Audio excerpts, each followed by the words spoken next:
আমার জিনিস কাম না হলে তো আমি তো ছাড়ে দিচ্ছি না, এখনো হয়ে যাচ্ছে।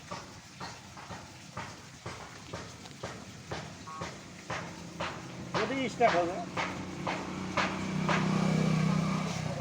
ঠেলতে হবে নাকি? হবে না, চালালে কত পারে।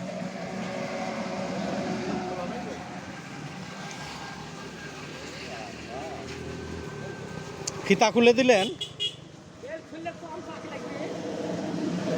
আরে গাড়ির টান আছে ভালো।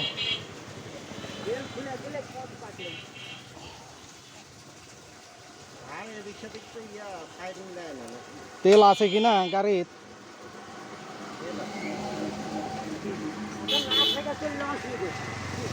পানি তো দেওয়া লাগবে।